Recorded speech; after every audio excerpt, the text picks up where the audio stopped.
पर तो हम ऐसे करने हो जाएगा।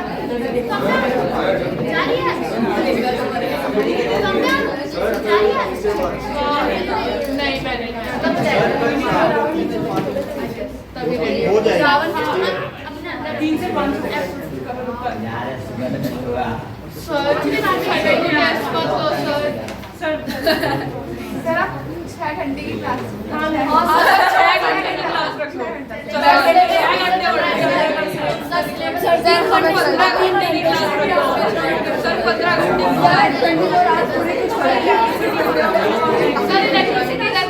जस्ट नहीं लेंगे।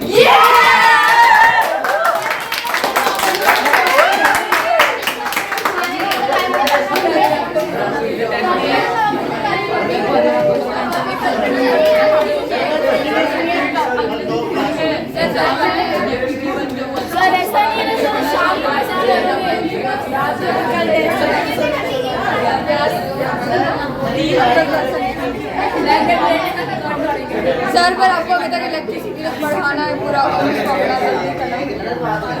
सर सुबह भी सर कितनी बजे क्लास होगी सर सुबह जल्दी ले लो चलो सर जल्दी ले लो बजे क्लास होगी सर सुबह जल्दी सुबह की बता रहे हैं। जल्दी ले सर 7 वाली सर 7 2 बजे बता ये पागल है क्या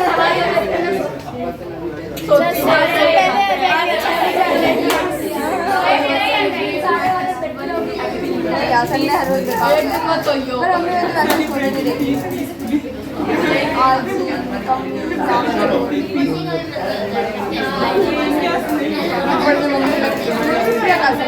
वो सोती रहती है देख देख के तू भी बस सोती है कुछ भी मम्मी का मानना है बोलना ठीक है ना वैसे नहीं 4:30 5 बजे बज जाते हैं सुबह का नहीं मम्मी तो दिन की बात कर रही है हाँ दिन में भी 1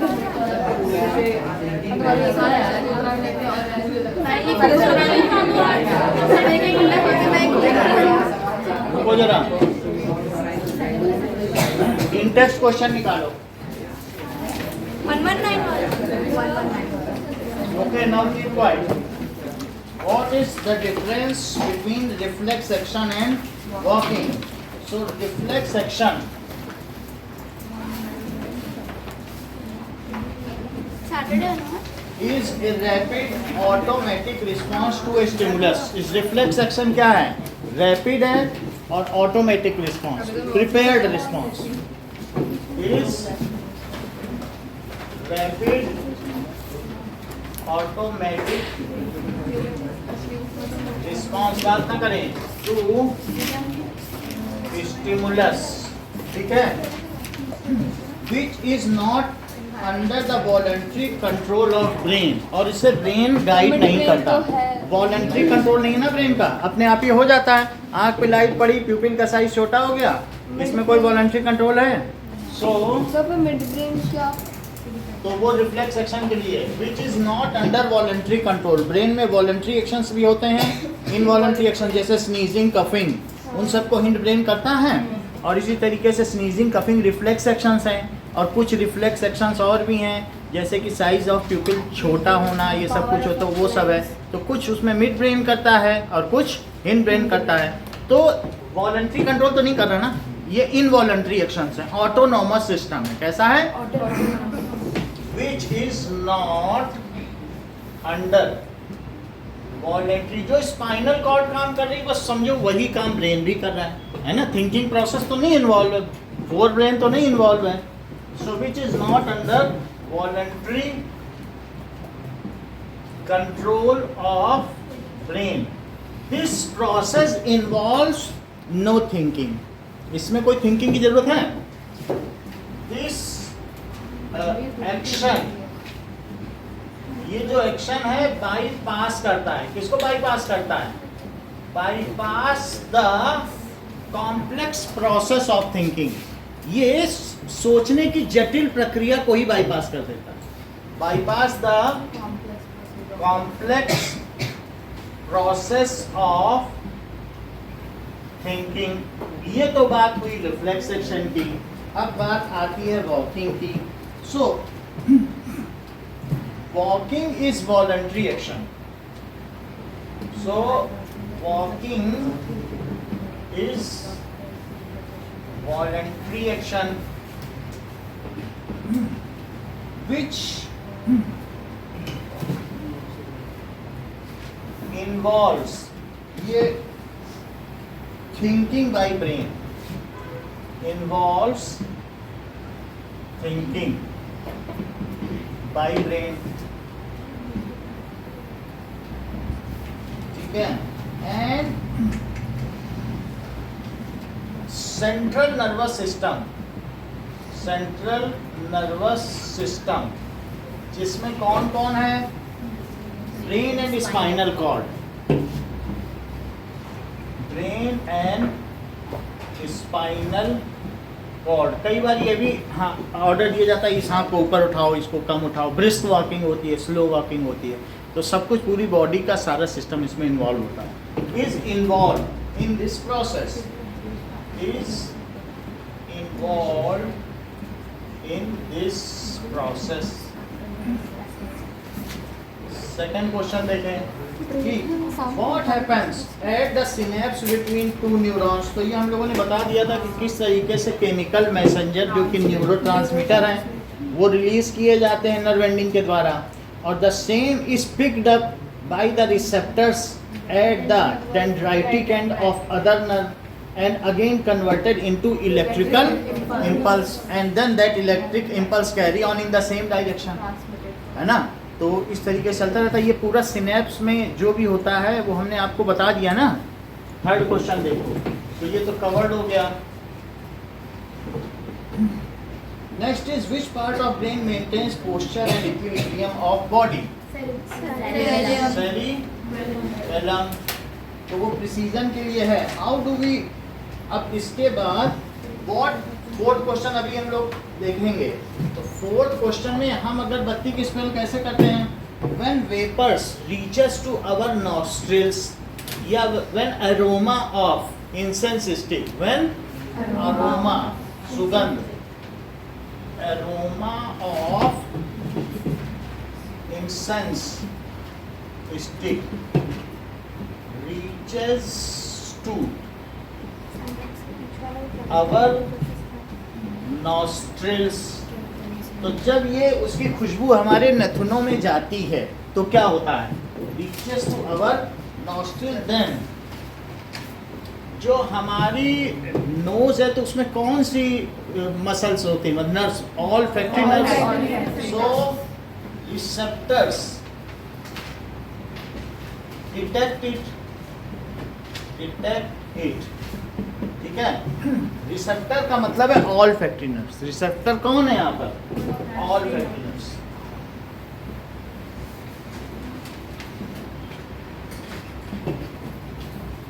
detect it and convert it into electric impulse और नर्व इम्पल्स। एक बात लिख सकते हो, into electric impulse which moves on, ये मूव ऑन हो जाता है up to brain, so which converted, which carries the signal up to brain। तो इलेक्ट्रिकल इम्पल्स पहुंच कहाँ गया? ब्रेन में। वही सिग्नल है, इलेक्ट्रिकल इम्पल्स एक तरीके का सिग्नल है, वो जैसा उसकी करंट होगी एम्पियर में उसी के हिसाब का सिग्नल होगा। हम लोग पढ़ेंगे करंट, इलेक्ट्रिसिटी तो जानेंगे, और लेकिन एक करंट होती है, ठीक है। विच कैरी सिग्नल, कहाँ तक सिग्नल को ले जाती है? Up to brain.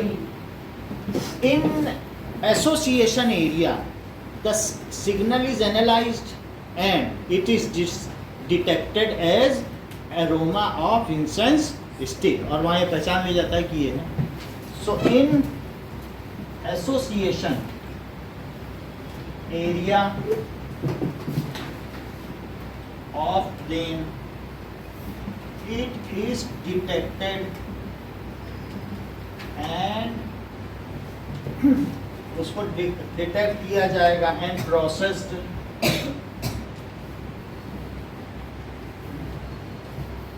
प्रोसेस्ड, वहाँ पर क्या होगा?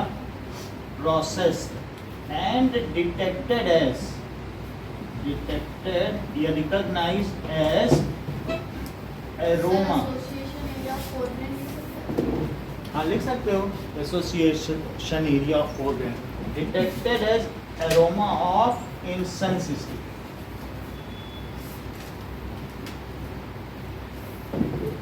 वहाँ पे इंसेंस स्टिक की तरह, इंसेंस की स्पेलिंग ठीक करो, INCENS, incense stick, INCENS। Now, next question is, what is the role of brain in reflex action? So, the reflex action जो भी है, ये these are accomplished or executed by spinal cord, and later on the same message and the action performed by it, the complete जो भी होगी information is sent to brain recognize it, store it and also regularizes it कि भाई तुमने ठीक काम किया। ये सारा काम करता है कि नहीं? So reflex action below neck की बात करें, above neck में भी ये जहाँ पर भी होगा, तो हिंड ब्रेन या मिड ब्रेन में जहाँ पर भी होगा, ये फोर ब्रेन को बताना पड़ेगा, क्योंकि वहाँ वो सूचना के तौर पर एकत्रित हो जाएगा, वहाँ नहीं जाना, वहाँ डस्ट बहुत है, स्नीजिंग कफिंग होगी, अब नहीं जाना, स्टोर करके रख लेगा। तो सब फोर ब्रेन में एक स्टोरेज एरिया है, वहाँ हिस्ट्री के तौर पर सुरक्षित रख लिया जाएगा कि वो चीज़ नहीं छूनी है, वहाँ गर्म है या वहाँ नहीं जाना है, वहाँ पॉलन ग्रेन्स है, उसके से हमें एलर्जी है, तो ये चीज़ पता चल जाती है। So reflex action perform by either by spinal cord और हिंड ब्रेन और मिड ब्रेन, ये सब वहाँ पर होगा कि नहीं? So are perform either by spinal cord और हिंड ब्रेन या मिड ब्रेन, ये है।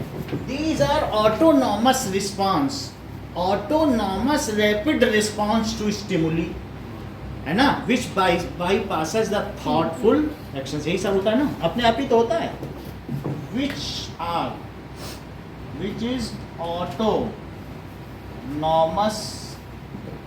रैपिड रिस्पॉन्स टू स्टिमुली, ठीक है। When after, अब इसमें क्या होगा? आफ्टर रिस्पॉन्स टू स्टिमुली, अब जब रिस्पॉन्स हो गया stimuli, complete information is send to fore brain, कहाँ भेज दी जाती है? ठीक है। When after response to stimuli, complete information is sent to forebrain.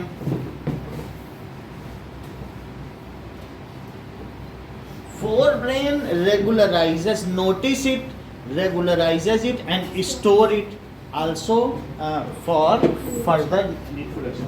Forebrain क्या करेगा? बस इतना लिख लो, forebrain regularizes it and stores it.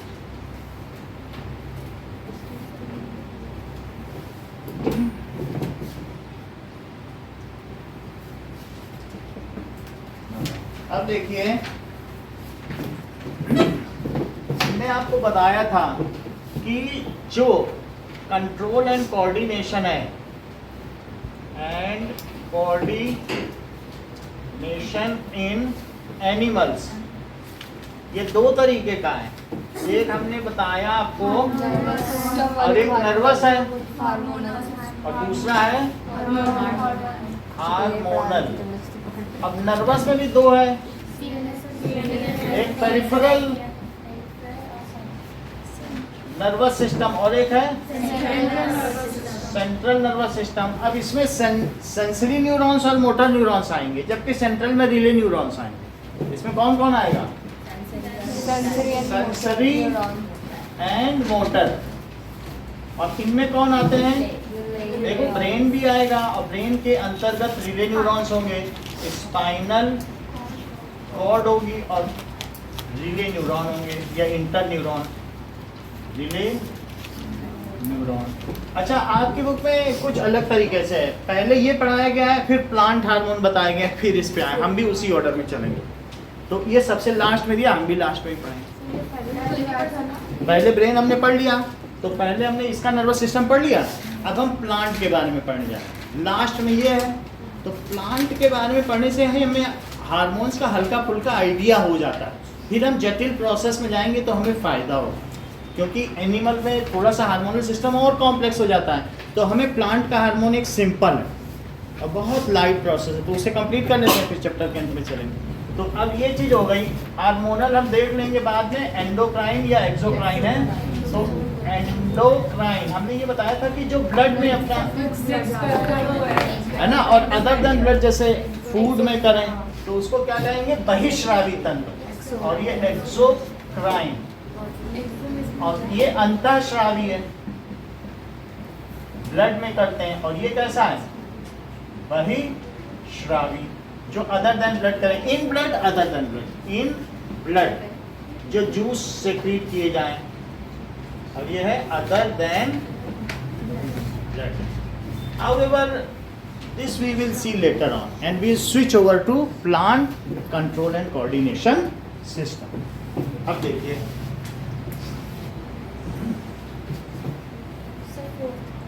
Okay,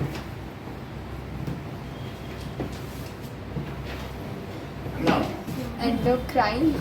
endocrine and exocrine, ठीक है।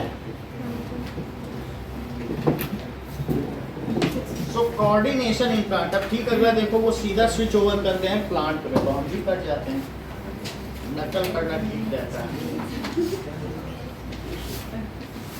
Okay,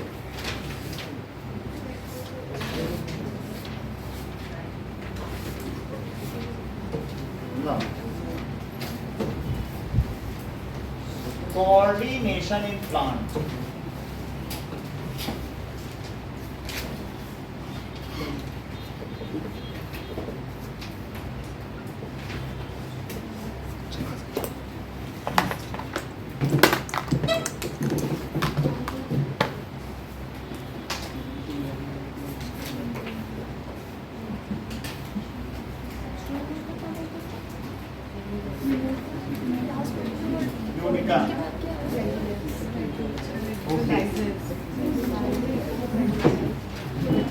Now, plants do not have a nervous system and sense organs हमारी तरह, but they can still sense things। आपको मालूम होगा, हमने एक बार आपको दिखाया था कि प्लांट धूप की ओर आते जाते हैं, सामने दिखाया था आपको। तो इस तरीके से प्लांट में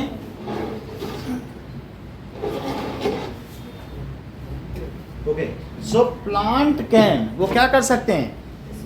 दे do not have, plants do not have nervous system, उनमें कोई नर्व सेल तो होती नहीं है, नर्वस सिस्टम, लेकिन उनमें जितना भी रिस्पांस होगा वो किस वजह से होगा? It is due to hormones. हम सब देखेंगे प्लांट में कैसा कैसा है, एब्सिसिक एसिड क्या करता है, जिब्रेलिन क्या करता है, साइटोकिनिन क्या करता है, ठीक है, ऑक्सिन क्या करता है, ये सारी चीज़ों के बारे में हम देखेंगे। उनमें जितना भी रिस्पांस है वो हार्मोनल रिस्पांस है, और हार्मोनल रिस्पांस धीमा होता है। हार्मोनल रिस्पांस जल्दी जल्दी नहीं होता कि हम जल्दी ग्रो कर जाएं और जेंडर में डिस्क्रिमिनेशन हो जाए, ये सब बहुत धीमा प्रोसेस है। हार्मोनल रिस्पांस, इसमें कोई नर्वस सिस्टम नहीं है। All control and coordination in plant is due to hormonal system. समझ में आया? So all control and coordination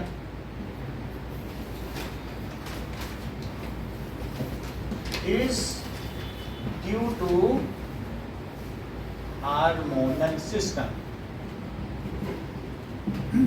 चलिए, so plant क्या करते हैं, coordinate their behaviour against environmental changes. अगर बाहर कुछ चेंज होगा, इन्वायरमेंट पे तुम ज़्यादा धूप दे दो, कम धूप दे दो, तो वो कुछ उसके साथ कोऑर्डिनेट करते हैं, एक समन्वय स्थापित करते हैं, ठीक है। और ऐसा किस, by using hormones. Plant coordinate with environmental change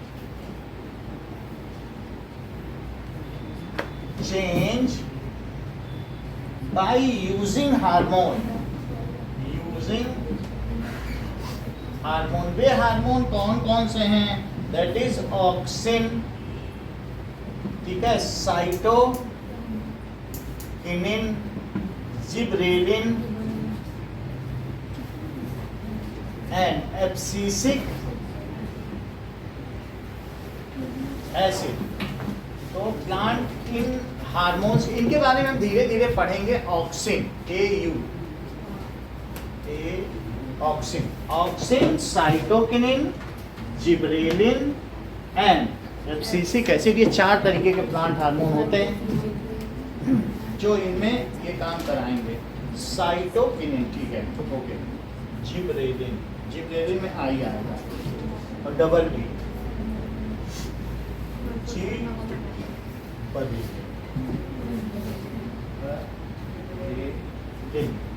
S लगा, ठीक है। नाउ अब जरा देखें, function in plant perform and this. देखो अब हम देखेंगे प्लांट हार्मोन क्या होते हैं, what do you mean by plant hormone.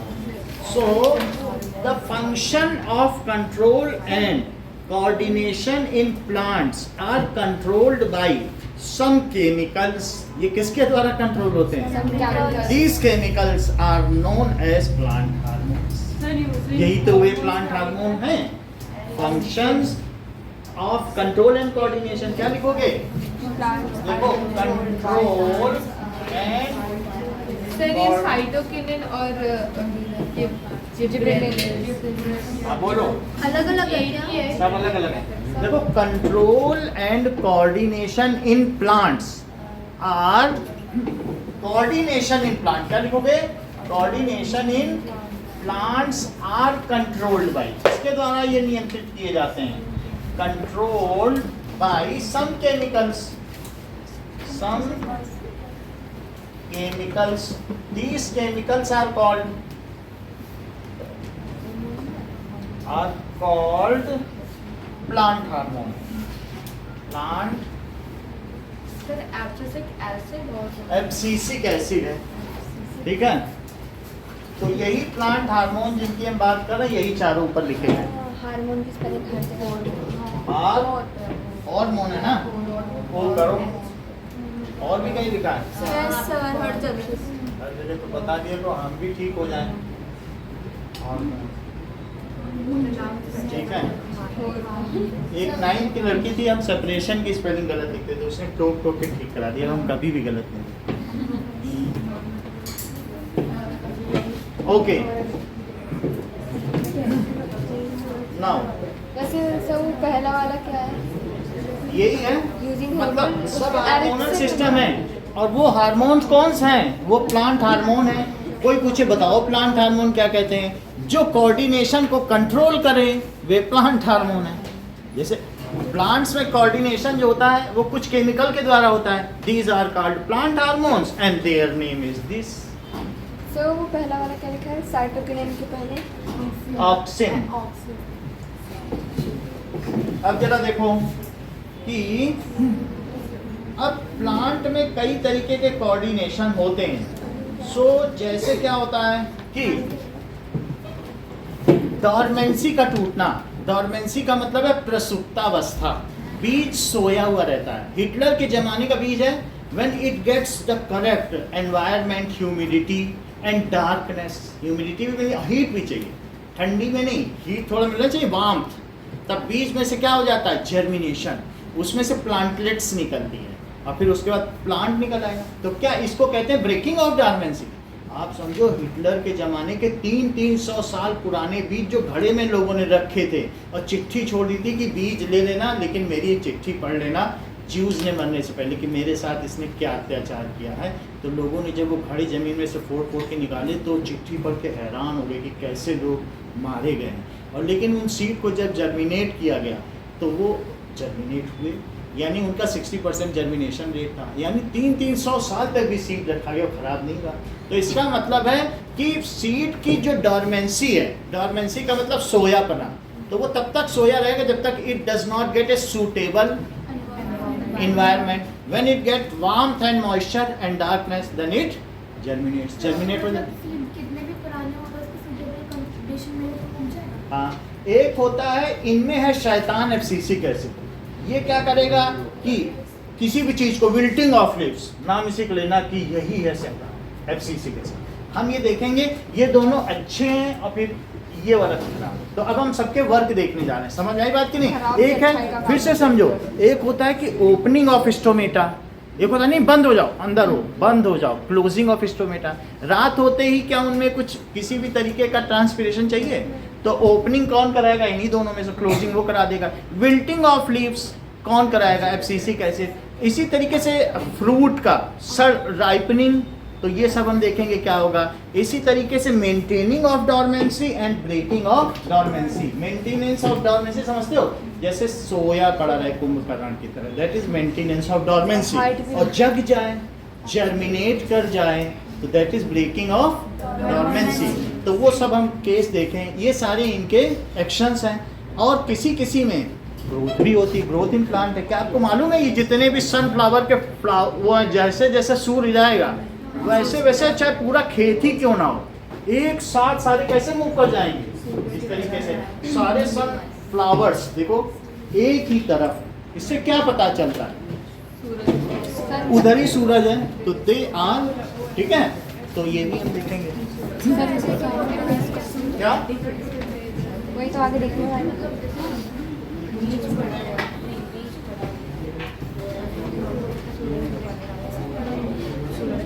Okay. Now,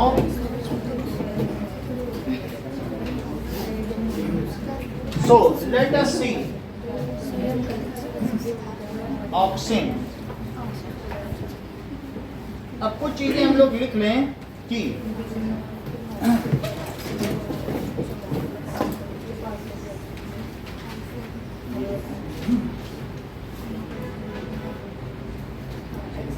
सूर्यमुखी में ऑक्सीजन नहीं होता ना, क्या वो सूर्यमुखी होता है?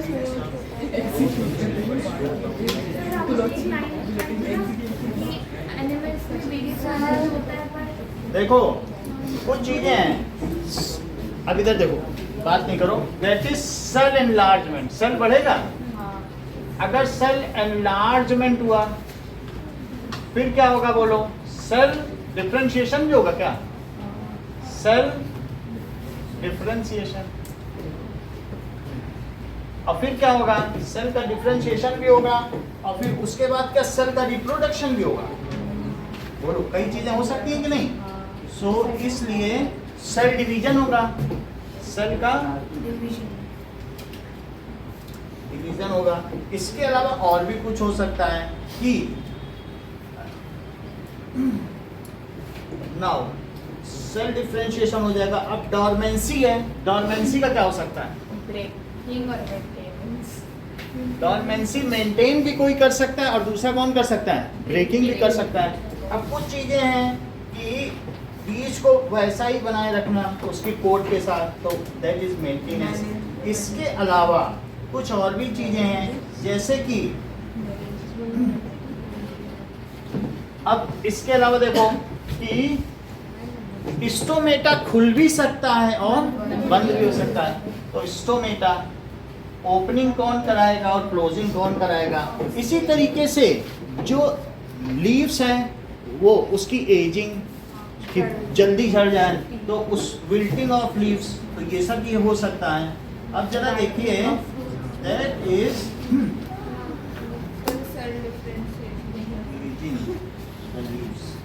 अब ये देखो, अभी बता रहे हैं आपको। अब हम 4 हार्मोन अलग अलग लेंगे जिससे कि आपको पता चल जाए कि क्या क्या काम करते हैं।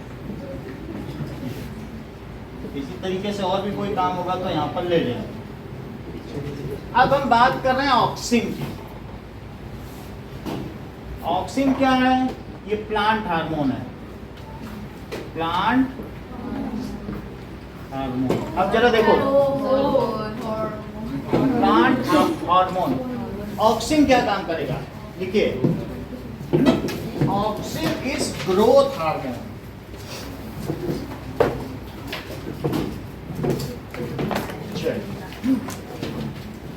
जैसे कि आपने देखा कि यहाँ पर एक कैंडल जल रही है तो प्लांट उसी तरफ मुड़ गया। आप देख रहे हैं, ये प्लांट है, उसी तरफ मुड़ गया।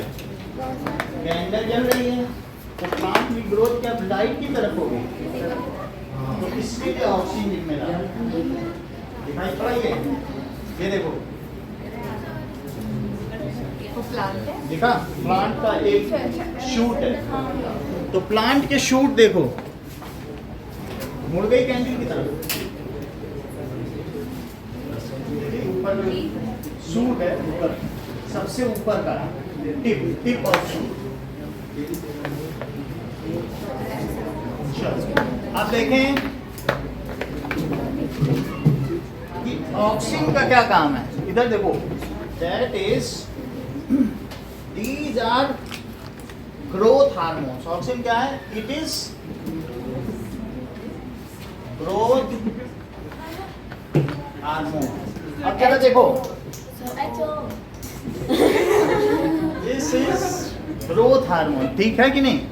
तो ग्रोथ हार्मोन है और ये कैसे काम करता है कि इन केस, ये देखो, ये प्लांट के ऊपर गमले का हिस्सा है तो ग्रोथ हार्मोन है, और ये पॉट है जिसमें गमला लगा हुआ है। अब ये देखो, इसमें ये ऐसा है, रूट है, और यहाँ पर सनलाइट आई तो ऑक्सीजन किधर रहेगा? Oxygen always remains in shady area. किधर चला जाएगा?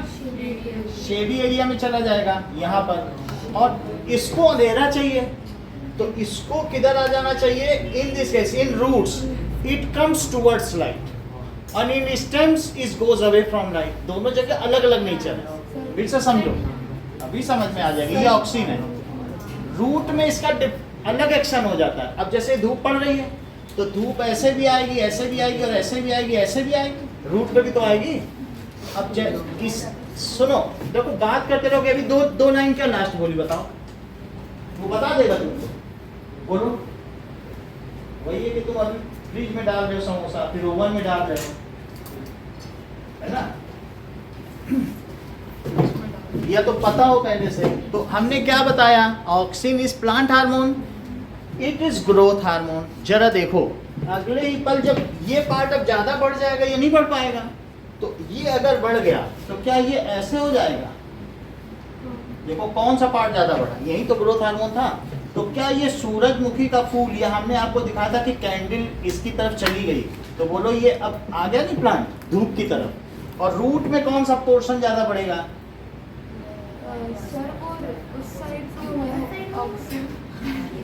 ये देखो, इसमें क्या होगा बताओ? रूट में, रूट अभी जाती है कि नहीं धूप से, रूट इधर जाएगी। अभी हम इसमें भी दिखाएंगे कि रूट को अंधेरा चाहिए, सो इसमें ऑक्सीजन किधर रहा? इस साइड। तो ये पोर्शन ज्यादा बढ़ा कि नहीं? सो इससे क्या पता चलता है कि इसमें फोटो का मतलब लाइट, और ट्रॉपिज्म का मतलब है डायरेक्शनल मूवमेंट। तो ये पॉजिटिव फोटोट्रॉपिज्म शो कर रहा है, और ये नेगेटिव फोटोट्रॉपिज्म शो कर रहा है। तो क्यों? इससे क्या पता चल रहा है? ये क्वेश्चन भी है, how auxin works in stems. So अब हम क्या लिखेंगे? Auxin moves at the shady area in stems and towards light in case of roots. It promotes root to go in darker side, जिससे कि वो आराम से वहाँ पानी सूखे नहीं, धूप की तरफ रहेगा, वहाँ उन्हें पानी क्या मिलेगा? उनको तो पानी चाहिए पहुँचाना, तो अंधेरे में रहेंगे तो वहाँ पानी सुरक्षित है कि नहीं? और नीचे चली जाए। और जबकि क्या होगा? शूट। वैसे तो ये कहा जाता है कि जो सन की डायरेक्शन भी तो बदलेगी, तो ये फिर अब ये सन उधर चला गया, तो जब सन उधर चला जाएगा तो अगले केस में क्या होगा? थर्ड केस, मान लो सन यहाँ आ गया तो ऐसे केस में उसकी भी डायरेक्शन वगैरह ये अब इसमें क्या हो जाएगा, इधर चला जाएगा। ये ग्रोथ हार्मोन है, इतना बड़ा था, अब ऐसा होने से क्या ये बढ़ गया। अब बढ़ने पर ये देखो जब सन है तो इसमें अब धीरे धीरे ऐसा होगा, ये किधर चला जाएगा, सन के उधर जाने के बाद इधर हो जाएगा और फिर उससे तो बढ़ ही जाएगा। और अगले ही पल क्या होने वाला है बताओ, सन के मूवमेंट के साथ अगर सन ऐसे ऐसे मूव करता जाएगा तो रूट बीच ही में रहेंगे, कहेंगे नहीं इधर जाना, दिन भर काम मिट्टी में थोड़ी हिल डुल सकते हैं ज़्यादा। तो इस तरीके से तो यहाँ पर जो भी हो तो इस केस में बोलो नीचे रूट में क्या हो जाएगा, ऐसा हो जाएगा। अब बोलो कैसी ग्रोथ होगी, इसके ऊपर अब ग्रोथ होगी तो धीरे धीरे अब ये किधर चला जाएगा, उधर चला जाएगा। क्यों, क्योंकि ये पोर्शन ज़्यादा बढ़ेगा। क्या, जिधर ऑक्सीजन है वही पोर्शन ज़्यादा बढ़ेगा। पहले सन इधर था तो ये बढ़ गया कि नहीं, जैसे ही सन उधर गया सब इधर आ गए, अब फिर उधर की ओर बढ़ जाए। तो इस तरीके से नेक्स्ट स्टेप क्या होगा बोलिए। नाउ दिस उसके टिप पे प्रेजेंट आप नीचे का छोड़ दोगे, अगर आप सिर्फ यहाँ तक ही समझो, इस टाइम का तो हम बात भी देख लेंगे, लेकिन आप समझ लो कि जब इस ऑक्सीजन होगा तो ये क्या कर रहा है बताइए, दैट इट प्रमोट्स ग्रोथ। पहली बात क्या समझी, it promotes growth, it always remains in shady area. Mainly stem की बात करो, रूट में इतना मूवमेंट नहीं है, so it remains in shady area. तो शेडी एरिया में रहेगा and that part grows more, so the stem bends towards sun. इतनी बात समझ आ गई। अगर ऑक्सीजन उसके अपोजिट साइड में भी जाता है तो वो सीधा ग्रो क्यों नहीं करता, सीधा नहीं ग्रो होगा, ये पोर्शन ज्यादा ग्रो होगा। अब जैसे तुम्हारा हाथ मुड़ा है तो बोलो ये सरकमफ्रेंस ज्यादा है कि ये बाहर, तो अब ये ज्यादा बढ़ गया तो यहाँ पर ऑक्सीजन था तभी तो ज्यादा बढ़ा, तो नहीं और ये बढ़ नहीं पाया। तब वो कर्व क्यों हो गया, कर्व इसलिए हुआ, इसको बड़ा करो। मैं कहूँ अगर तुम्हें इसे बड़ा करना है तो तुम क्या करोगे, कहोगे अच्छा बड़ा करना है, लो कर दिया बड़ा, बोल देना कि नाप लो ये बड़ा हो गया। अभी तो लेकिन इस साइड वाला हो रहा है क्योंकि जिधर ऑक्सीजन है उसे ज्यादा ग्रो करना है, तो ग्रो कैसे करेगा, और ये ग्रो नहीं करेगा, हम तो नहीं बढ़े, तुम्हें बढ़ना है बढ़ जाओ, अगर ठीक है हम तो ऐसे हाथ कर लेंगे, तो बढ़ गया कि नहीं। तो ये छोटा नाप के देख लो, ये कम नहीं लग रहा तुमको, और ये ज्यादा, यही चीज होती है। सो क्या लिखेंगे बताइए, ये क्वेश्चन आपकी बुक का है, how oxygen promotes directional growth. Sir ये हर प्लांट की केस में होता है, सब प्लांट, ठीक है। तो ये क्या दिखाया गया है कि ऑक्सीजन किस तरीके से प्लांट ग्रोथ करता है। So oxygen is like this, ये देखो ये किधर पर हो गया, ये बहुत फेमस क्वेश्चन है। तो यहाँ पर दिखाया जा रहा है कि नहीं, ये ऐसे ग्रो कर गया कि नहीं सूर्य की ओर, तो इधर ऑक्सीजन है। पहले जब नहीं था, सन ऊपर था, तब कैसा था, पूरे में देख लो, इधर देखो, जब सन ऊपर है तो पूरे में। रूट का छोड़ो, पहले सन एक का देखो, एक समझ जाएंगे तो फिर और समझेंगे।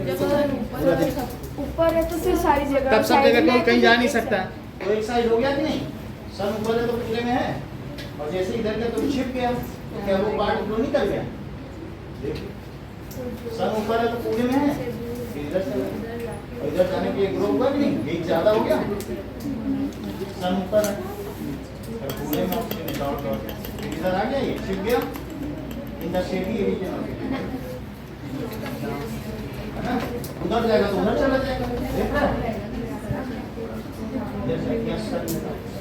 समझ में आ गया, देख लो पूरा ऊपर है तो पूरे में है, इधर ऐसा इधर चला गया, तो अब होगा ना, सन जैसे इधर गया तो उधर चला गया, उसने बढ़ने में मदद की कि नहीं, इसी का प्रोसेस है, आधा घंटा एक घंटा लगेगा, तुरंत नहीं होता, समझ में आई। ये देखो सन के ऊपर होने पे ये पूरे में, और सन इधर गया उधर चला गया, और क्या वो पोर्शन बढ़ा, दिखा, सन ऊपर पूरे में है, सन इधर गया शेडी रीजन में चला गया, और फिर उसने ग्रोथ प्रमोट की, बोलो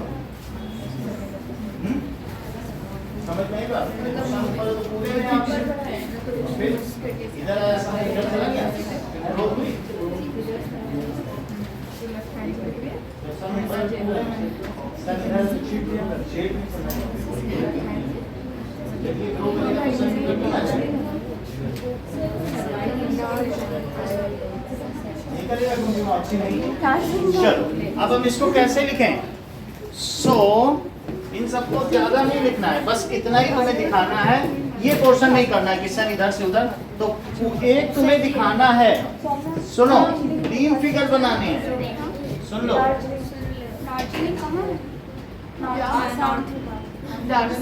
आपस में वहां से वहां बात करो कि कितने लाइन को करप्ट कर रही हो, उसको बुला लो बगल में, ए इधर आ। दार्जिलिंग तो जहाँ भी हो हमें क्या लेना देना, नहीं वहीं रहेगा, तुम इस क्लास को पढ़ो वहीं रहेगा। चलो अब इधर की बात समझिए। So auxin remains in shady area, समझ में आई बात कि नहीं? Oxygen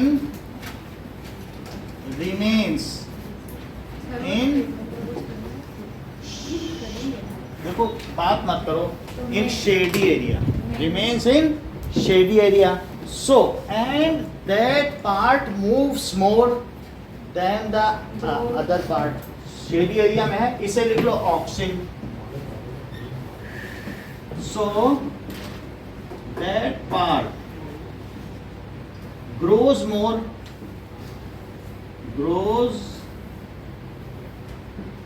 more than opposite part या other side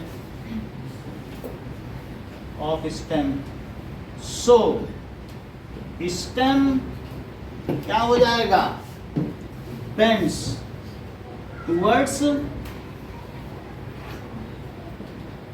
light, जहां लाइट होगी वहीं बढ़ जाएगा। अब ये ऑक्सीन काम क्या क्या करता है? ऑक्सीन कुछ काम करता है, जरा देखो।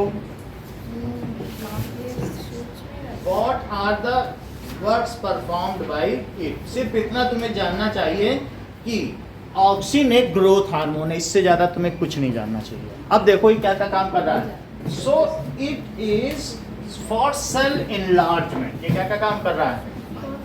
Cell enlargement, cell differentiation.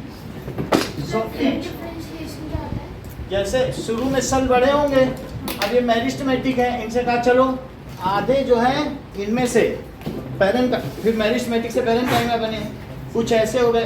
Parenchyma समझते हो? जो आम में होता है, पल्प में, और उसकी डंठल में क्या होगा? कॉलेनकाइमा। और नारियल के जूट में क्या होगा? यानी जो डेड सेल है वो स्लेरेनकाइमा, और जो हार्ड पार्ट है मिड रिब में क्या होगा? कॉलेनकाइमा। पिटियोल, उसकी डंठल में क्या होगा? जो हार्ड है कॉलेनकाइमा, और जो बिल्कुल बार्क है उसमें क्या? इतनी बात समझ में आ गई? 3 चीज तो आपको समझ में आ गई। तो अब आपको ये बताया जा रहा है कि सेल इनलार्जमेंट हुआ, फिर क्या वे पेरेंकाइमा बन जाएंगे? मेरिस्टेमेटिक से क्या बनेंगे? क्या तुमने कभी ऐसे सुना है कि आधे को, जैसे मान लीजिए दोनों साथ बड़ी हुई, दोनों ने एक साथ खाया पिया, इनके पापा मान लीजिए कुछ अखबार बेच रहे हैं और इनके पापा जो है दूध बेच रहे हैं, तो कहेंगे चलो तुम अखबार बेचो, इनके पापा ले जाएंगे तो चलो दूध बेचो।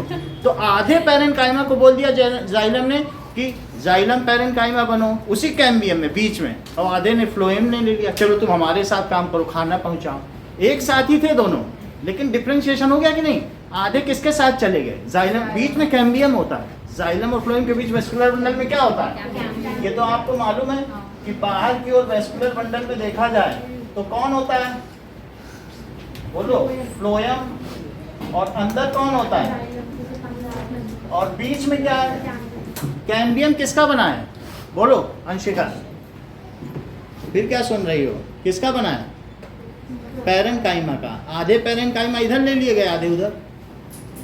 ये कैम्बियम में क्या है?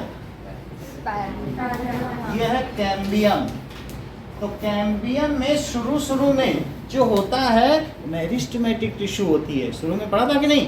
ये गर्थ को बढ़ाती है। लेटरल मेरिस्टेम कहाँ पाया जाता है? 9th में पढ़ा, कैम्बियम में। और क्या वो मोटाई बढ़ाता चला जाता है? लेकिन वही मेरिस्टम एक टाइम पे क्या होगा? बोलो, अब वो ग्रो नहीं करेगा। क्या प्लांट में हमेशा ग्रोथ होगी? थोड़े समय बाद वो ग्रोथ रुक जाएगी और अब वो बन जाएंगे परमानेंट टिश्यू। 2 तरीके के होते हैं, एक मेरिस्टेमेटिक टिश्यू और एक परमानेंट टिश्यू। तो अगर ये परमानेंट बन गया है तो कुछ सिंपल परमानेंट होते हैं और कुछ तो अब ये सिंपल बना है पैरेन्काइमा है। सिंपल में भी 3 तरीके के हैं, पैरेन्काइमा, कोलेन्काइमा। कॉम्प्लेक्स तो छोड़ दो, जाइलम और फ्लोएम। समझ में आई बात? तो कैम्बियम में कौन पाया जाएगा? पैरेन्काइमा। आधा ये ले लेगा, आधा ये। तो इस चीज को क्या कहेंगे? क्या आप सभी लोग एक ही चीज लेने वाले हो कि अलग अलग? सब तो डॉक्टर नहीं बनोगे ना। तो क्या ये सेल डिफरेंशिएशन नहीं हो गया? क्या होगा बोलो? पहले सेल की ग्रोथ हुई, फिर सेल का क्या हुआ? कुछ अलग काम करेंगे। हमारी बॉडी में भी ये सब सेल एक जैसे रहते हैं, लेकिन जो हार्ट के पास है, हार्ट उन्हें अपने कब्जे में ले लेगा, बोलेगा चलो कार्डियक मसल बनो, और जो और कहीं है तो वो कह देगा चलो स्ट्रिएटेड बनो, और कुछ उनको नर्वस टिश्यू ले लेगा ब्रेन के पास। सब सेल एक है शुरू में, फीटस तक। लेकिन जो जहाँ है लोकेशन के आधार पर क्या उनका डिस्क्रिमिनेशन हो जाता है? क्या उनका डिफरेंशिएशन हो जाता है? तो वही है, उसी में से कुछ बन जाएंगे मीठे पल्प आम का। बोले अरे ये तो पैरेन्काइमा बन गया, खा लो इसको। उसकी पील को फेंक दो, ये तो कोलेन्काइमा है। गुठली फेंक दो, ये स्लेरेन्काइमा है। तो हम जानते हैं उसमें क्या खाना है। कहेंगे इस प्लांट का सारा पैरेन्काइमा खा जाओ, अभी और पैरेन्काइमा बचा हुआ है। हम हमेशा पैरेन्काइमा, पालक खा रहे हैं तो मम्मी पूछेंगे क्या खाया? पैरेन्काइमा खा कर ना, अच्छा खाया कहते हैं कि नहीं? कोई ये बोलता है कभी कि कोलेन्काइमा खा के? कोई? सब पैरेन्काइमा खा रहे, चाहे पालक खाओ चाहे पल्प खाओ, किसी चीज़ का सब खाते हैं कि नहीं? तो ये चीज़ डिफरेंशिएशन तुम्हें समझ में आया कि अल्टीमेटली हम मेरिस्टेमेटिक से क्या बन जाते हैं? सब स्फेरिकल और ओवल हैं, और फिर बाद में अलग अलग शेप ले लिए। और सेल डिफरेंशिएशन के बाद क्या होगी? क्या रिप्रोडक्शन? सेल डिवीजन होगी। तो सेल डिवीजन होगा कि नहीं? भाई वही लोग शादी करेंगे, सबके बच्चे होंगे, तो फिर सेल डिवीजन लोग अलग अलग हो जाएंगे कि नहीं? पहले डिफरेंशिएशन जरूरी है, फिर डिवीजन होगा। अब देखो तो ऑक्सिन क्या क्या कर रहा है बताओ? It does cell enlargement, cell enlargement main focus उसी टेबल पर रहे, and cell differentiation, and cell differentiation. अभी फिर पूछेंगे इनसे आपसे cell differentiation. It promotes fruit growth. अब देखो तो जो ऑक्सिन है, यहां लिखिए, ऑक्सिन क्या करेगा? तो फ्रूट को बढ़ाना भी है, और कुछ फ्रूट को ज्यादा ग्रो नहीं करना चाहिए। अचानक भी बहुत सारा बढ़ जाए तो ऐसा नहीं लोग खाते हैं, एक ही दिन में लौकी बढ़ जाए, क्योंकि ये लौकी नहीं खानी, इसमें हार्मोन ज़्यादा डाल के लोग इंजेक्शन लगा के बढ़ा देते हैं। इतना छोटा है, अगले दिन लौका बन गया, ऐसा होता है। तो ये क्या करता है? Promote fruit growth. फ्रूट के ग्रोथ को, ये ग्रोथ हार्मोन है, तो ये क्या करता है? जहाँ पे भी ग्रोथ की ज़रूरत होगी तो ultimately it promotes fruit growth. Fruit तो शेड में होते हैं, शेड में तो पूरी तरफ से बढ़ेगा, क्योंकि फ्रूट नीचे होते हैं, ऊपर थोड़ी होते हैं कि इधर जाए उधर जाए, तो ग्रेविटी से लटके, उनमें सब तरफ से एक ही छाया पड़ती है। वो उनको सूर्य से मतलब नहीं है ज़्यादा, ठीक है कि नहीं? इसीलिए शुरू में फ्रूट नहीं उगते हैं। जब प्लांट पूरा छायादार वृक्ष हो जाता है वही फ्रूटी होते हैं। समझ में आया? नहीं तो फ्रूट परेशान हो जाएगा, आधी तरफ से पका आधी तरफ से कच्चा, वो ठीक लगेगा? तो it promotes fruit growth, it promotes fruit growth. आगे देखिए, इसके अलावा auxin is found at the tip of stem and roots. सिर्फ टिप पे पाया जाएगा, पूरे पे नहीं पाया जाएगा। आप ये ना सोचो बड़े बड़े डंठल बेचारे वे पेड़ कैसे मूव करेंगे, जो न्यू है, जो ग्रो कर रहे हैं, ये मेरिस्टेमेटिक में ही पाया जाए। तुम ये ना समझो कि पूरे पेड़ का यही हाल है, पूरे में नहीं। It is found only at tip of shoot and root. जहाँ मेरिस्टेमेटिक है वहीं ऑक्सिन है। ये परमानेंट में इसका काम नहीं है। अगला जो फ्लेक्सिबल पार्ट है वही तो मूव कर सकता है ना, सब थोड़ी ना कर सकते हैं। तो ये कहाँ पाया जाएगा? It is found. सौम्या आखिरी सेंटेंस बोलो। It is found in the shoot. ये बताएंगे कहीं आप बोलो। Meristematic of. That is Tip of it is found at tip। ये तुम सोचो शूट की टिप है, बस पूरा मत समझो। यहाँ खूब एबंडेंस है ना मेरिस्टेमेटिक टिश्यू का। ये शुरू में पढ़ा होगा तुमने, लेटरल होता है, इंटरकैलरी, और कौन सा होता है, एपेक्स, एपिकल। तो ये एपिकल की बात हम कर रहे हैं। So it is found at tip of root and shoot. देख लो ये शूट है, नीचे रूट है। तो जब अब बिल्कुल ये पूरा प्लांट है, अब प्लांट में एक ये शूट है तो यहाँ पे पाया जाएगा। और कहाँ पाया जाएगा, ये तो ये रूट है, तो रूट में भी कहाँ पाया जाएगा, यहाँ पाया जाएगा। ठीक है, इतनी बात समझ में आ गई। तो आपको ये बात पता चल गई है कि प्लांट में दो तरीके के ही ऑर्गन होते हैं। क्या आपको ये बात मालूम है कि जितना प्लांट का ऊपर का कैनोपी होता है, ठीक उतनी उसकी रूट होती है।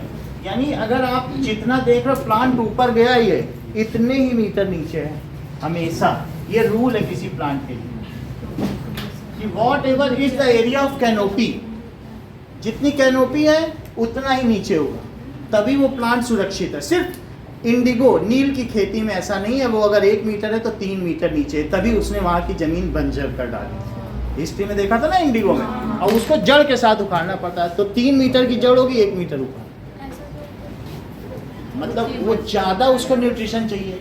नील की खेती के बाद सब चीजें बंजर हो जाती हैं। तो हमने क्या देख लिया, अब प्लांट में 2 ऑर्गन अभी हमने क्या बताया अभिषेक,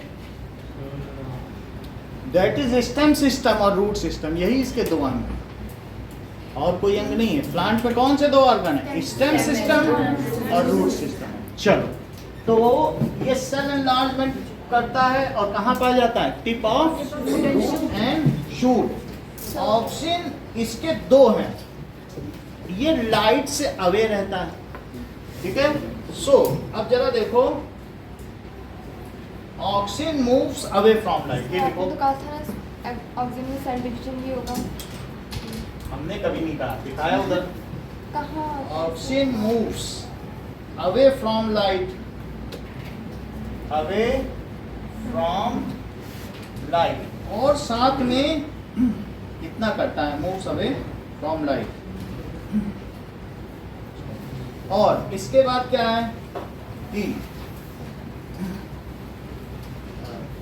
it has opposite effect on root and shoot, इन दोनों में इसका विपरीत प्रभाव है। सो इट हैज, मैंने बताया ना लोकेशन किधर किधर हो जाएगी, जैसे इसमें इधर आ जाएगा उसमें उधर चला जाएगा, तो वो है इट है।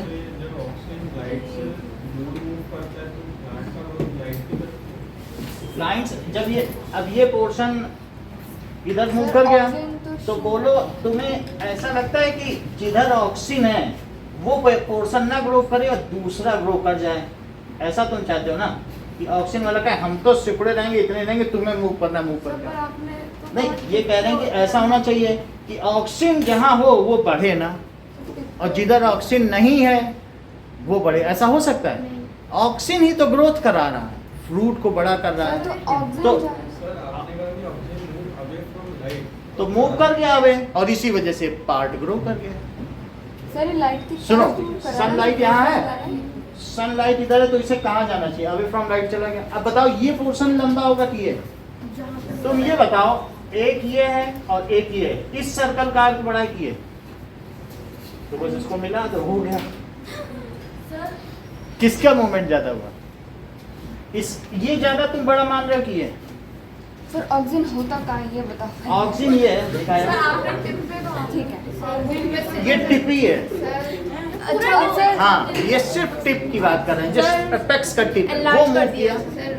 देख लो ये है प्लांट, अब ये इसकी टिप इधर चली गई, इधर गई, फिर उधर से उधर चली गई, फिर उधर से उधर चली गई, फिर उधर से उधर, वैसे इधर समझे, टिप है ये क्या है, टिप। तो ये ग्रोथ है, बढ़ गया ना ये, तो ये तुम्हें समझ में आ रहा है कि ये इधर क्यों बढ़ा, जिधर जब ये आगे गया, अब मैंने ये बताया ना ये ग्रो ज्यादा कर रहा है, तभी तो ये उधर झुका।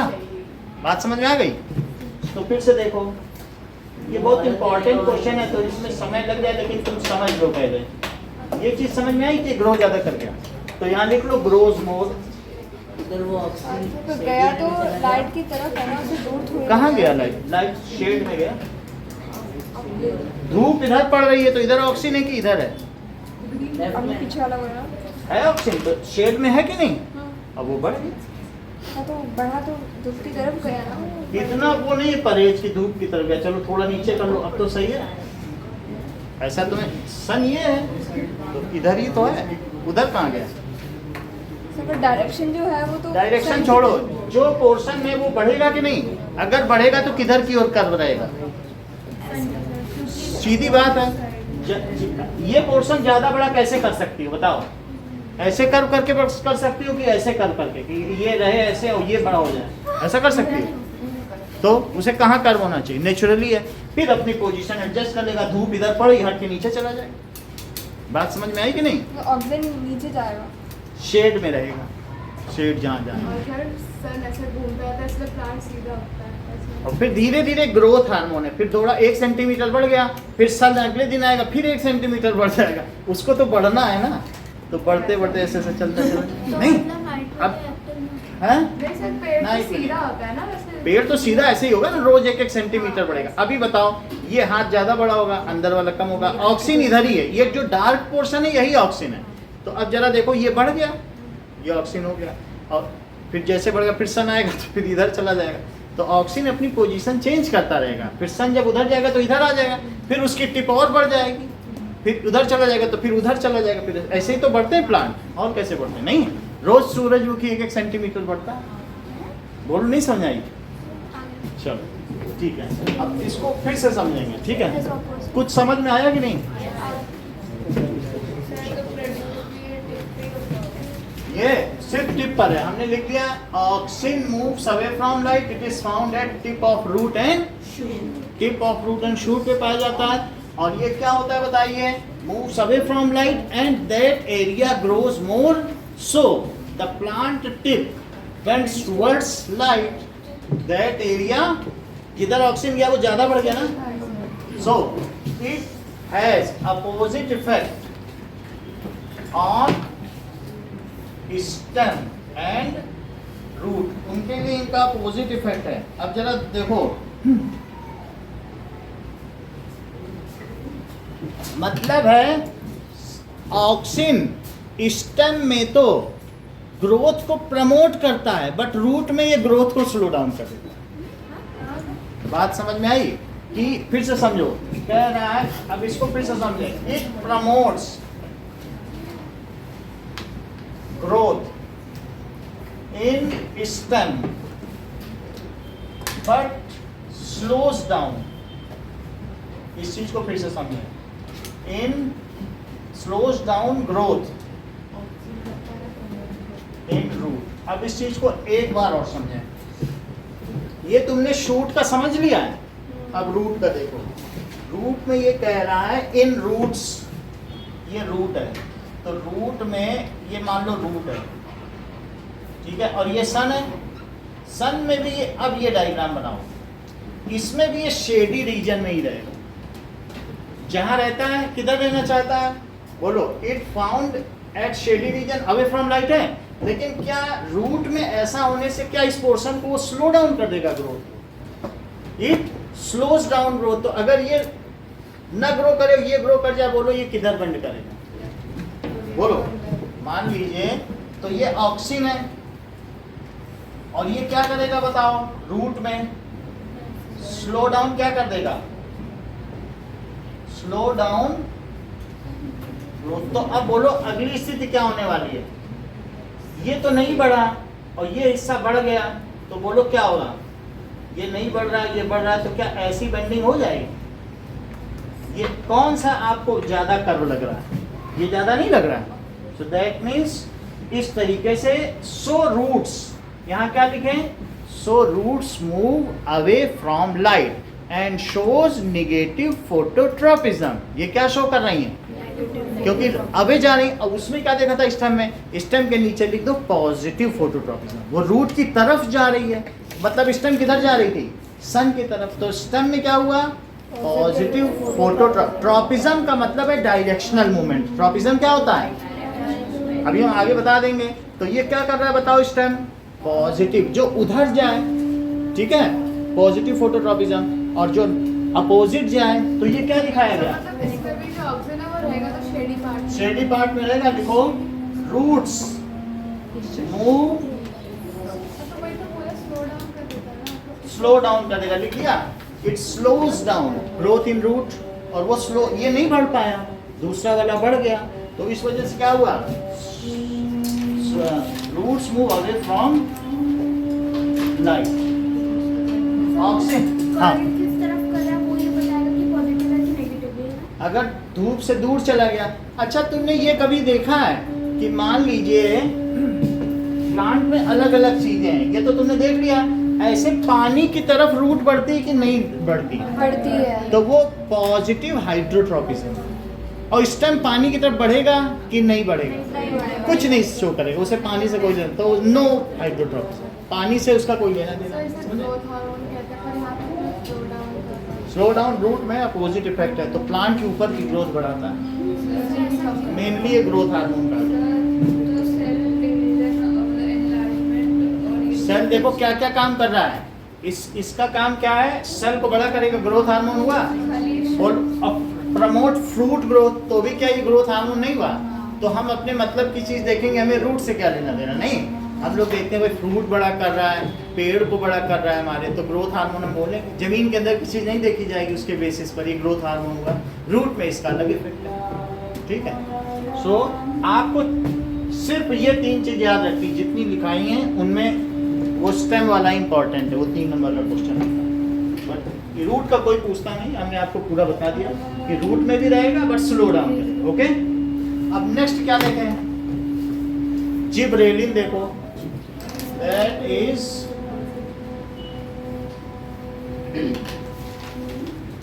जिबरेलिन।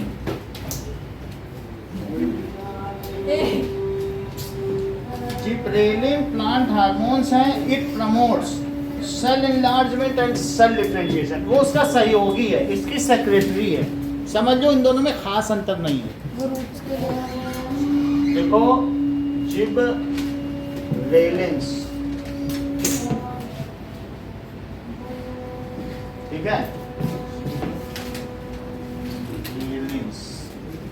सो ये क्या करेगा, it promotes cell enlargement cell differentiation. इतनी बात समझ में आ गई? ये सब एमसीक्यू बनते हैं। इन प्रेजेंस ऑफ ऑक्सिन, ये क्या करता है, अकेले कुछ काम नहीं कर पाएगा। It promotes cell enlargement and cell differentiation in present of auxin. Auxin रहेगा तो ये भी उसके साथ काम करेगा।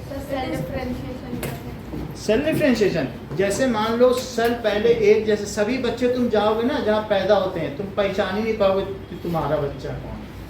सब एक जैसे दिखते हैं, सब होते हैं कि नहीं? फिर धीरे धीरे बड़ा हो जाता है, सब अलग अलग दिखने लगते हैं, किसी के सरदार बन जाते हैं, किसी कोई मौलवी बन जाता है। अब ये देखो, तो सेल डिफरेंशिएशन का मतलब उन्हीं में कुछ जाइलम बन जाएगा। पहले थोड़ा डिफरेंशिएशन हुआ तो पैरेनकाइमा, कॉलेनकाइमा, उनमें भी तुमने नहीं देखा था लिग्निन होता है, किसी में कॉर्नर पर सेलुलोज डिपॉजिट हो जाता है, वो कॉलेनकाइमा होता है, और भी हो तो जाइलम फ्लोएम है, उसका कोई अंत थोड़ी है सेल डिफरेंशिएशन का, कितना कॉम्प्लेक्स बन जाए। तो सेल का अलग अलग काम करना, व्हेन दे क्या करते हैं, undertake some functions, it is called cell differentiation. उनका क्या, तुम ये सोचते हो कि आंखों को खाना खिला दो तो खा लेगी, तो ऑप्टिक नर्व और स्टमक की क्या वो सेल अलग अलग नहीं है? हमारे में कितने एक्सटेंट तक सेल डिफरेंशिएशन अपनी बॉडी से समझ सकते हैं। हमारी बॉडी में तुम्हें 8 तरीके के सेल 9th में पढ़ाई गई, चित्र भी बना। क्या तुम्हें नर्व सेल और ये आरबीसी ये सब सेल एक ही दिखते हैं? तो हर सेल अलग अलग काम कर रहा है, तो क्या उनकी आकृति और उनका शेप और उनका साइज अलग अलग नहीं होगा? तुम खुद भी समझ चुके हो कि नर्व सेल कैसी दिखती है, डब्ल्यूबीसी आरबीसी में कितना अंतर है, वो एक डिस्क टाइप है, वो गोल है, नहीं, तो ये डिफरेंस नहीं है। ऐसे प्लांट में भी अंतर नहीं होगा क्या? जाइलम टिश्यू अलग है, उसमें सीव प्लेट है, तो डिफरेंट सेल ही अलग अलग काम कर सकते हैं, यही तो डिफरेंशिएशन है। उसमें stem shows positive phototropism, stem में ना positive phototropism, negative geotropism. Tropism अभी हम पढ़ाएंगे तो वो सब उसमें कवर हो जाएंगे। अच्छा, इतनी बात समझ में आ गई? जिब्रेलिन क्या काम करेगा? It is a growth hormone but it works in presence of oxygen. इतनी बात समझ में आई? अब देखो हम लिखाते हैं, ऑक्सीजन समझ में आ गया ना, जिब्रेलिन समझो। It is a growth hormone. It is growth hormone and works. अरे हो जाएगा ठीक है, हमें लग रहा है हो ही जाएगा। बहुत सालों से गड़बड़ है, 20 साल से, 20 साल से नहीं, हम लोग आप ही लोग ही ठीक कर देंगे। It is growth hormone. 25 साल हो गए तब से ऐसे ही चल रहा है, अब ठीक हो जाएगा। It is growth hormone and क्या करेगा बताओ? एंड वर्क्स along with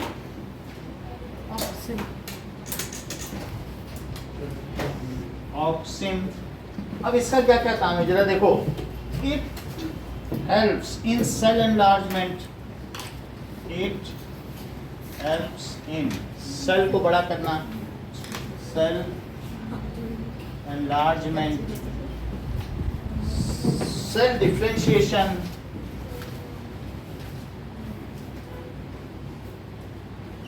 और help in breaking of dormancy. ये डॉर्मेंसी को क्या करेगा? ब्रेक्स, यानी बीज को जगा देगा, क्या जर्मिनेट करा देगा। ब्रेकिंग ऑफ डॉर्मेंसी का मतलब समझ लो जर्मिनेशन ऑफ सीड। ये कहीं चाहे लिखना हो तो लिख लो, ब्रेकिंग ऑफ डॉर्मेंसी। मैं यहाँ ही लिखवा देता हूँ, ब्रेकिंग ऑफ डॉर्मेंसी का मतलब है कि बीज की प्रसुप्तावस्था, बीज की प्रसुप्तावस्था। डॉर्मेंसी, डॉर्मेंट है। I was in dormant state until I have seen my high five friend Soumya.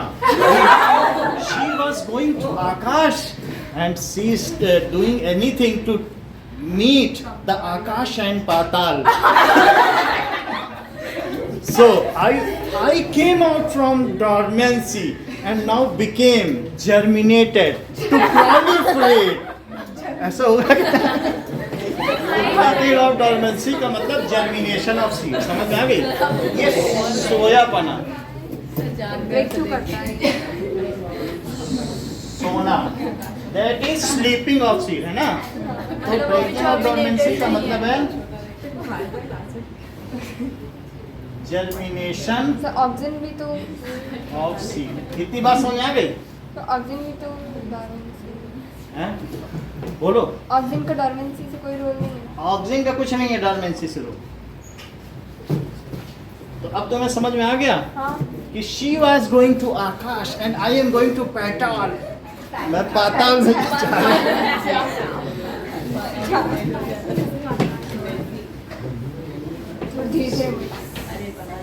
Now आगे देखिए, ये डॉर्मेंसी को खोलता है। इवन सीड्स की भी डॉर्मेंसी होती है और बड्स की भी। क्या बड्स भी सोई रहती हैं? एक बार खुल जाए बड तो उसके बाद वो बंद नहीं होती, फिर बड नहीं बन सकती, फ्लावर बन जाए। फूल की डॉर्मेंसी बड की टूट जाए और वही फ्लावर फ्रूट बन जाए। फ्लावर से ही फ्रूट बनता है। अच्छा आप देखिए, जिब्रेलिन ये सारा काम करता है। नेक्स्ट देखो साइटोकिनिन, बस इतना ही है, ऑक्सीजन ही ज्यादा था बस थोड़ा। अब थर्ड है साइटोकिनिन, और ये प्रमोद। ध्यान दो, फिर बता नहीं पाओगे। अभी हम पूछेंगे सबके बारे में कि कहाँ कहाँ पाया जाता है, क्या क्या करता क्या है। ये फ्रूट ध्यान दोगे तभी बता पाओगे, बहुत ज्यादा तेज थोड़ी हो। हाँ बोलो। ये जो सेकंड वाला ये फ्रूट ग्रोथ प्रमोट करता है, इतना ही काम करता है। दैट इज और कुछ नहीं लिखा इसके बारे में। And it also promotes fruit growth. दूसरा क्या है? दोनों का एक ही काम हो गया, उसका कुछ अलग काम भी है क्या? बोलो। एक एक्स्ट्रा काम क्या कर रहा है? ब्रेक्स द डॉर्मेंसी, ये याद रखना। वो आगे आएंगे, अब साइटोकिनिन में आएंगे। जरा देखो साइटोकिनिन क्या करता है।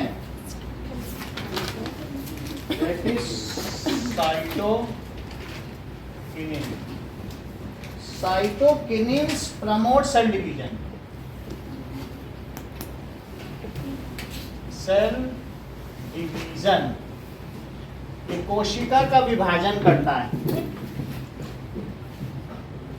साइटोकिनिन्स, ये सेल डिवीजन करेगा। और क्या करेगा? Helps in breaking of dormancy of seeds and buds, breaks. So and helps in breaking of dormancy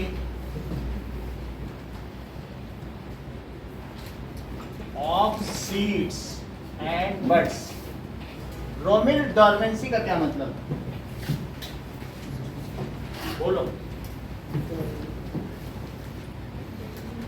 बताइए।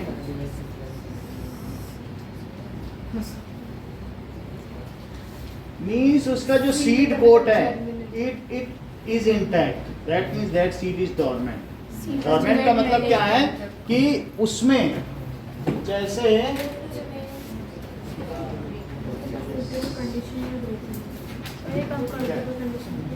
कि सीड खुले नहीं, उसके अंदर जो उसका भोजन है, सीड का फूड, वो भी रहे, और साथ में उसका जो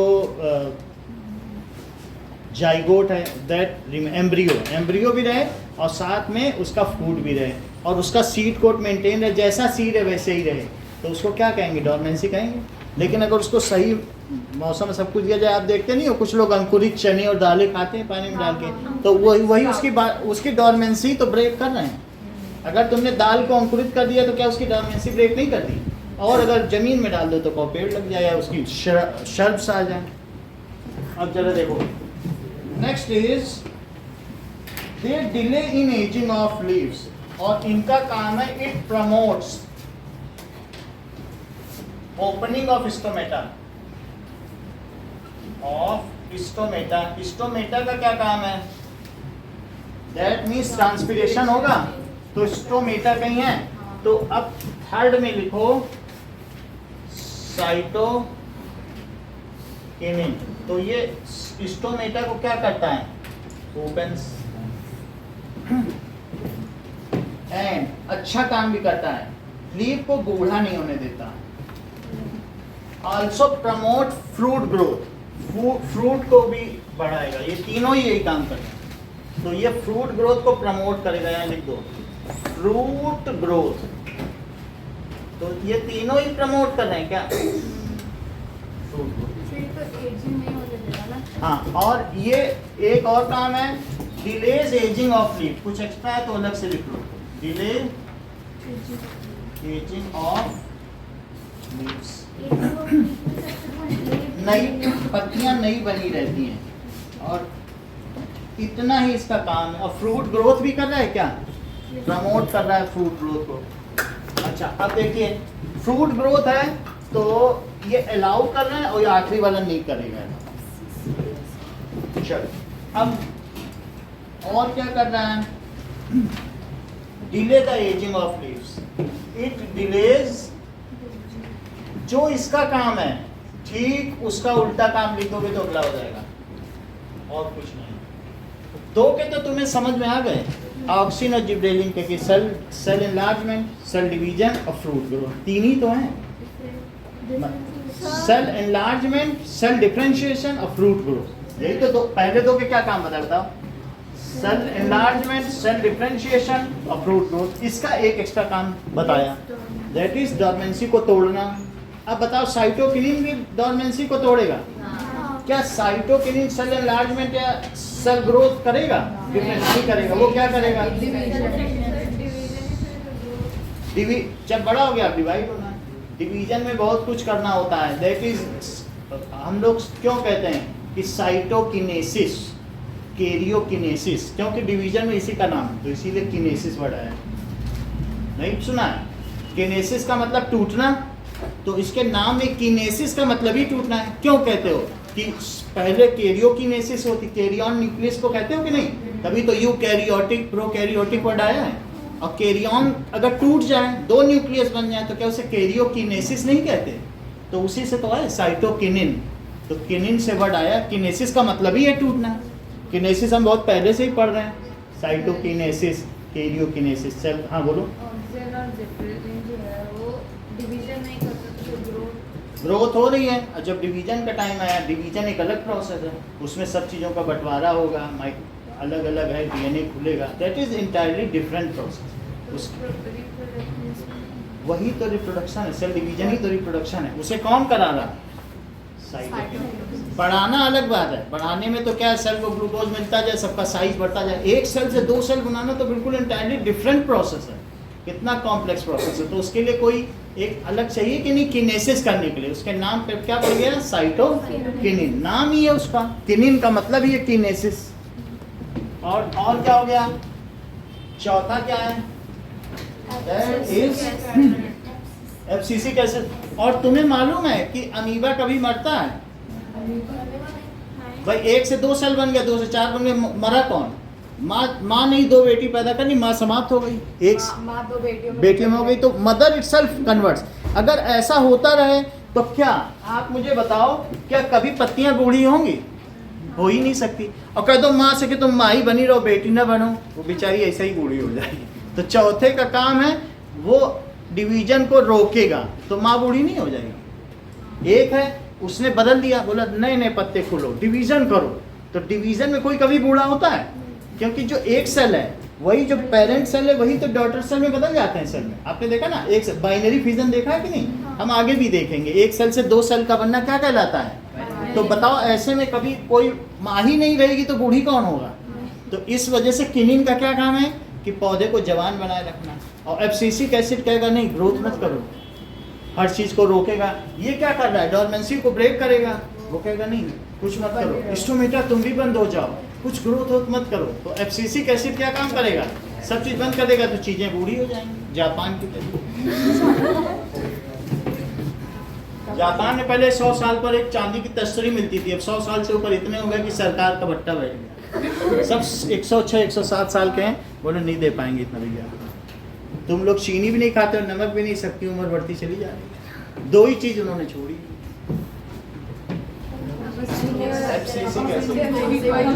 हमारी भी एक और जाएगी।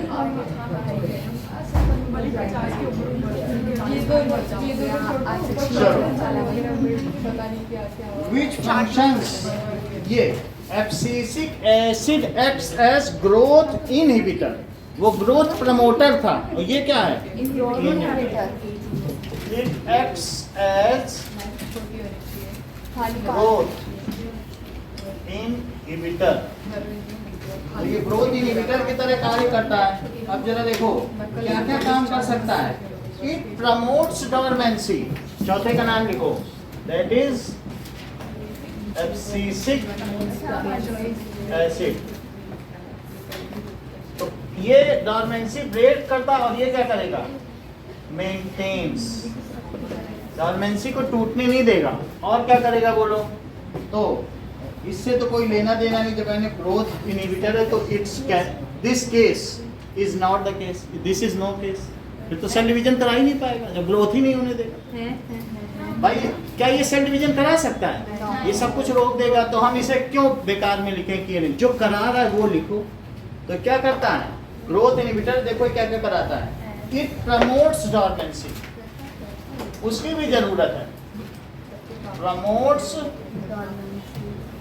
डोरमेंसी। क्या तुम्हें ये मालूम है पिट्यूटरी ग्लैंड एक ग्रोथ हार्मोन है?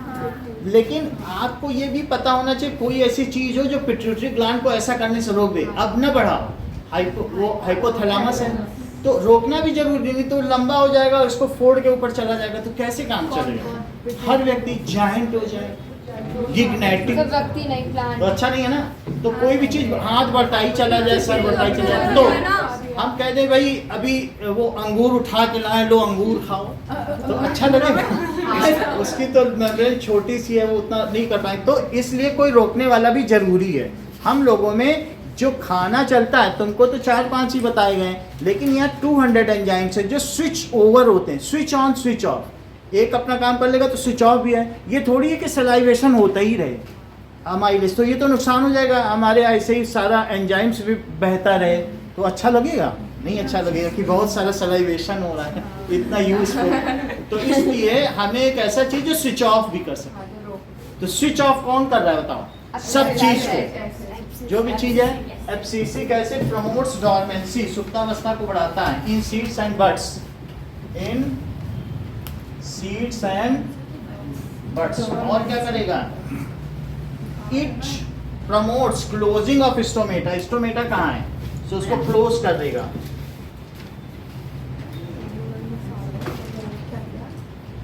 इसको क्लोजेस, ठीक है। तो it promotes closing of stomata. और लीव्स का क्या करेगा? It promotes wilting of leaves and ageing, ठीक है। सो इट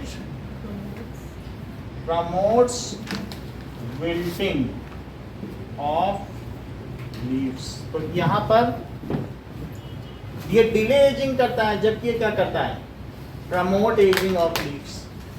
आप चाहे ऊपर लिख दें ageing of leaves, ageing of leaves. ये क्या कर रहा है? प्रमोट्स, और ये डिले कर रहा है। देख लो, साइटोकिनिन प्रमोट कर रहा है। ये इनके बिल्कुल पैरेलल वर्क्स हैं। नहीं, उल्टा हो गया ना, वो डिले करता है, ये प्रमोट करता है। Ageing of leaves. हाँ, इधर लिखो, ये डिले करता है, ये होने नहीं देता है, और ये क्या करेगा? प्रमोट। ये सौम्य बहुत जानती है, प्रमोट्स। इतनी बात समझ आ गई। और कुछ चीजें हम लोगों को पता चल चुकी हैं। तो इसी में से क्वेश्चन आएंगे, थोड़ा सा हम सृष्टि से पूछें। मुझे आप ये बता दो, एब्सिसिक एसिड के दो ही काम बता दो, ज्यादा नहीं चाहिए, दो काम। It promotes closing of stomata और it promotes the dormancy of seeds and एक और बता दो, दो बता दे, एक बता दो। बोलो तीन काम एब्सिसिक एसिड।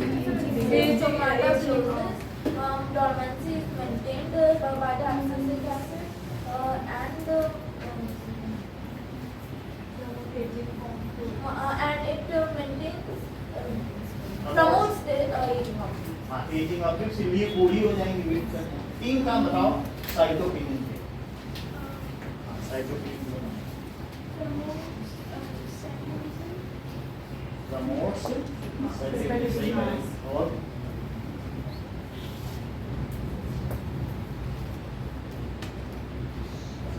आप बोलो। It promotes development, breaks dormancy of the buds. It opens stomata. एक और बताओ। ओपन सिस्टम, और भी है कुछ? Aging of leaves. डिले करेगा कि नहीं? Delay ageing of leaves. इतनी बात समझ आ गई? ठीक है। अब मुझे कुछ जिब्रेलिन के काम बताओ। cell differentiation, and cell enlargement and promotes growth करेगा, करेगा। breaks dormancy of seeds and सही, कर देगा। बोलो, आप ही बोलो जिब्रेलिन के काम। Promotes cell transference and breaks dormancy and maintains aging. Now कुछ चीजें हैं कि आपको ये टेबल बनानी है।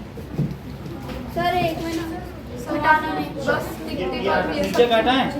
नहीं वो मत काटो, बाकी हटा दीजिए। चल, so now make diagram for work of auxin, function of auxin stem वाला। सिर्फ आपको डायग्राम बनाना, लेबल करना है।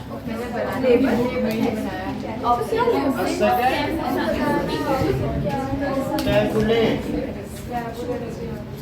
Function of plant hormones.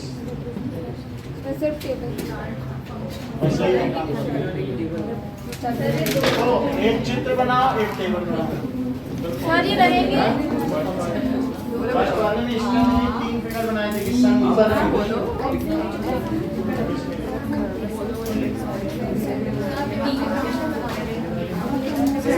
Table हम छोड़ टेबल तो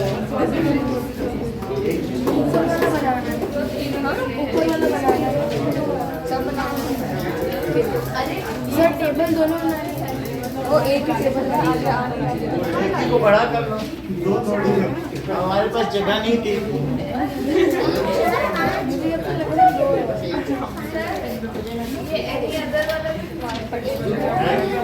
एनी अदर में कुछ बच रहा है क्या? कुछ नहीं।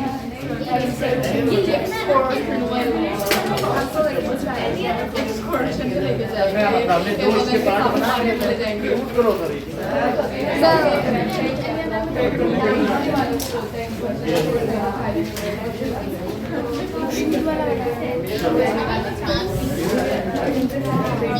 सो एक बार आपकी बुक पर दिखाइए, मुझे वापस वो स्टेप देखना है आपको।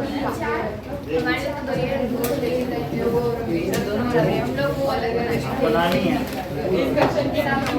सर आपने तो आप तो रख तो रहे हैं, आपका नाम भी दे दें तुमको। नाम नहीं दे सकते ना, नोट कर लो। ऑक्सीजन जिब्रेलिन साइटोकिनिन और नाम तो आपको याद करने पड़ेंगे। सर रुक जाइए, वो वाला मत बताना सर, पहले आप बताना। हाँ बोलो।